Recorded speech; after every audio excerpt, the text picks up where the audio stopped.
Hi everybody, I'm Zilla Blitz and welcome to Shelf Tour number 1. In this series of videos, we're going to take a look at 10 random games from the shelves behind me and how they got in my collection. The idea from this comes from a couple of viewers who asked questions about the games on the shelves behind me, and I thought, wow, it might be kind of cool just to share the thinking on why I got them, how they got there, and why I'm looking forward to playing them and such. So with that in mind, I think the series needs a little bit by way of explanation to kind of set the stage for this.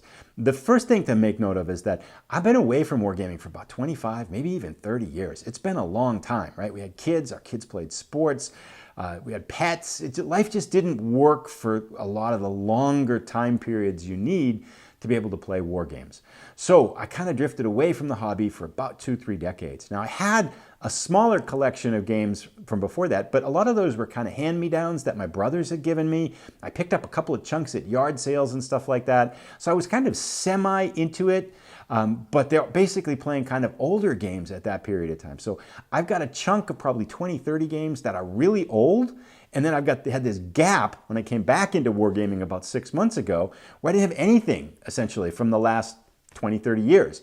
So as I started to come back into the hobby now that our kids are off to college and things like that, I said, okay, I'm going to put aside a little bit of money over this first year to kind of build up a representative collection along the lines of the interests that I've got right now. So that's kind of been the goal, to take this first year and to kind of get a sample, like what are the best games? What are the games I think I would really like? And to slowly build that up with the idea that I'm not going to keep going at this pace as things go forward, because I really want to play the games I've got, but just enjoy kind of getting back into the hobby to build up this little library of games. So that's kind of been the thinking behind it. Now, one other thing to mention too is my interests generally are probably most involved in World War II, although I'm interested in everything and in all types of games. I'm also interested in seeing a variety of mechanics because I'm somewhat interested in game design, so I'm kind of reading some books on game design, and I'd like to get a variety of gameplay mechanics in the games to get an idea of what kind of things are out there to kind of just increase my knowledge about game design as well.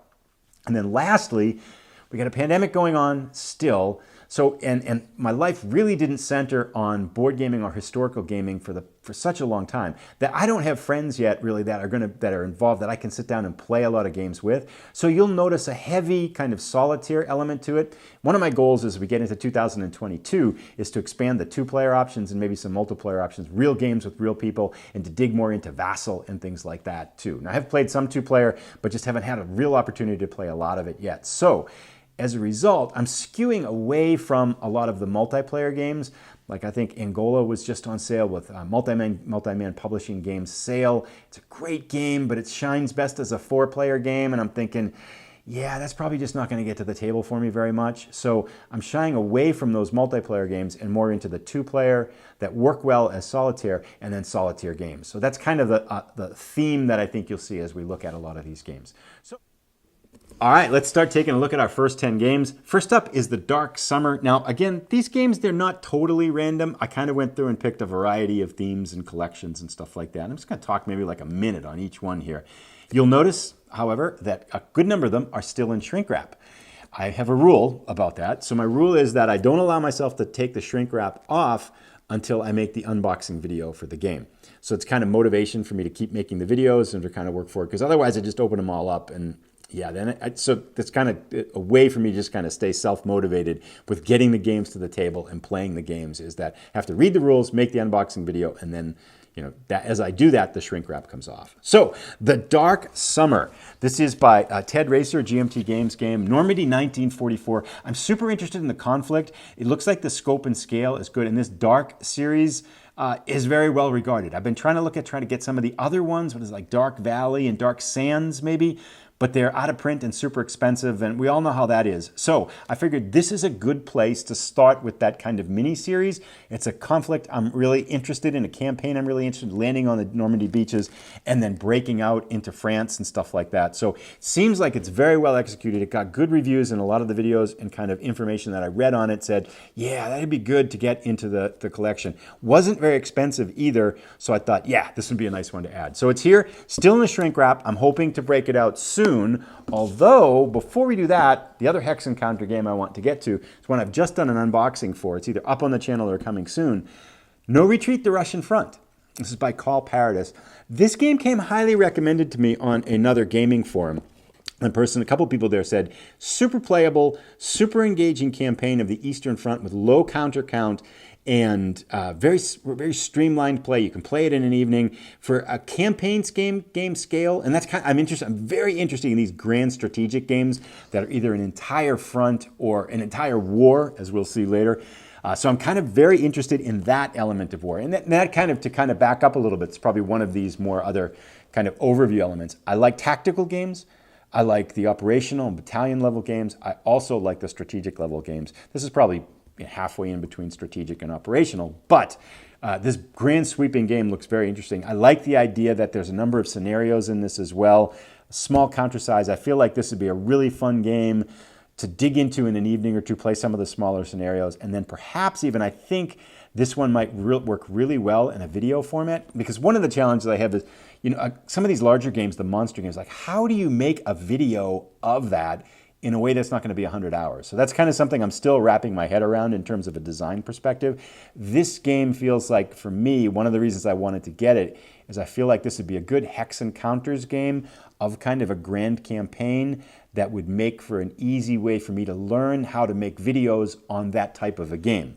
So that's another reason why it's in here too. And it has an AI solo bot as well that was published independently of the game. So it works well as solo, it works well as two-player. I think it also might be a game I can get some friends to play too as we work forward into 2022. So that's why No Retreat is here. Very excited to get that one to the table. Aha! Here is one. So why is this here? Well, one of the games I had before was Wooden Ships and Iron Men. And so, as I said, which is a game of Age of Sail, very similar to this in thematic and kind of gameplay. Once I saw Flying Colors, I played Wooden Ships and Iron Men a ton when I was playing Wargames before. I love the game. So once I saw this game, I said, I gotta grab it. Now I've been trying to get Serpents of the Seas, which is the expansion of it about the U.S. frigates, which is a really cool subject area. But if you've seen it on sale, it's like $150, $200, $250 to buy that game because it's out of print. So GMT Games, if you're listening to this, P500, Serpent of the Seas, let's get it done because I really want the expansion of this one too. This one is in the shrink wrap, but I'm working on a series with this one in conjunction. Old Lady Plays is helping with some of the research for this. She's another YouTuber. Check out her channel. I'll put the links down below. Working on a series idea for this one that I think is going to be super fun. And I'm very excited. So this one's coming soon to the channel, I know. We'll do the unboxing relatively soon. But again, this is Combat in the Age of Sail. Sorry, I should probably give an overview of it. All kinds of possibilities with this. Looks like a very playable fun. And I just, that whole Age of Sail element of it, I find it super compelling. I'm reading 6 Frigates right now. Just played Shores of Tripoli, which is a game that includes this type of combat as well too. I mean, on a grander, simpler scale. But this one in terms of ship-to-ship combat in the Age of Sail, super interested in it. Played Wooden Ships and Iron Men a ton. This feels like the legacy game for that one. I'm just really excited to dig into this one. So that's there. Well, these are taking longer than I thought, but it gets kind of exciting when we talk about it. Okay, I'm going to do this next group as a pair.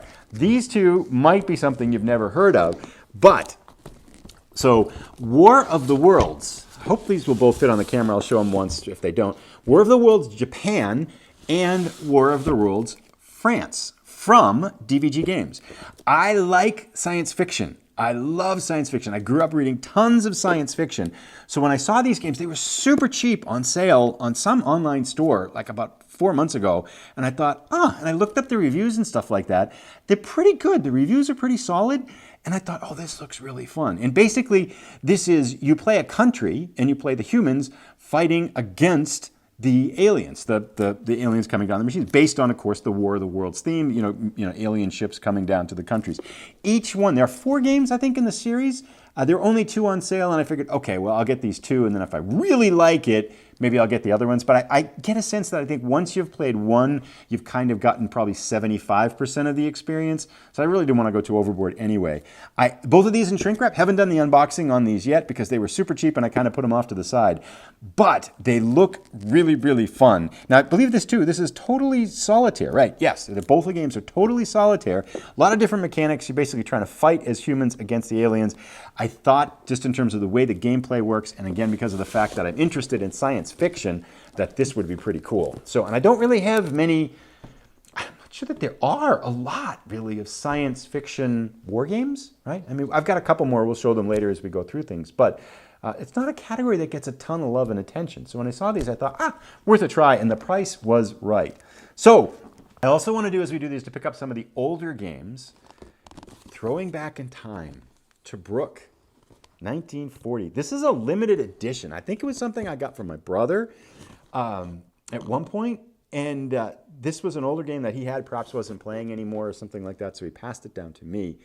And tank combat in North Africa. Tactical level game. I mean, this doesn't even have a back to it. It's all kinds of stuff. We'll probably do an unboxing on this one. I'd like to bring this one to the table too.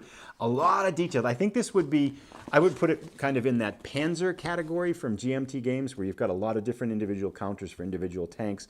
Tank-to-tank combat with infantry, and you're checking off boxes. Played this one a lot when I was gaming before. It just was really fun game to play. So I'm looking forward to, I did order Panzers, which has just come through P500 on GMT Games, but I do want to revisit this one at some point. So I think that's going to be a fun element that I want to expand more off on the channel, is to do a lot of the older games, like the older Avalon Hill games. One of the things I got at some yard sale at some point was a box full of the SPI games, which were the ones in envelopes that came with the magazine. I probably got like 24 of them. So we got to look through those on a video as well. Second older game, Richthofen's War. This is another one. I think you can see there's like tape on it and stuff like that. I mean, these are pretty old and have seen a lot of use. But I remember playing this one quite a bit as I was wargaming before too. Of course, World War I combat, pilots, ace to ace. This would be, I think, a really fun one to make a series of videos on for the channel. I'm looking forward to doing that. I'd like to revisit it. This I remember being really, really fun. And the other thing I would like to do before that is I want to make some custom counters, because the counters are definitely older and show their age here.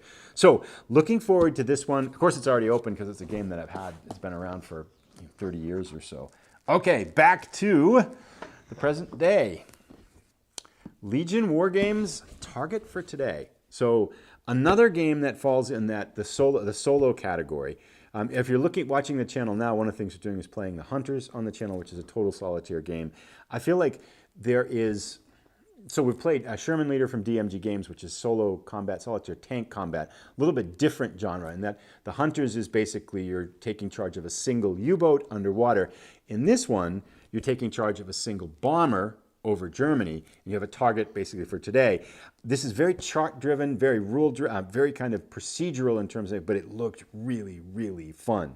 So I picked this one up a little while ago. Again, one of the ones that's in shrink wrap, looking to do the unboxing and bringing it to the channel. I think this would make for a really fun game, very similar to the Hunters, but of course in the air with a bomber.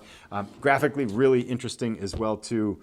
And lots of detail, I understand.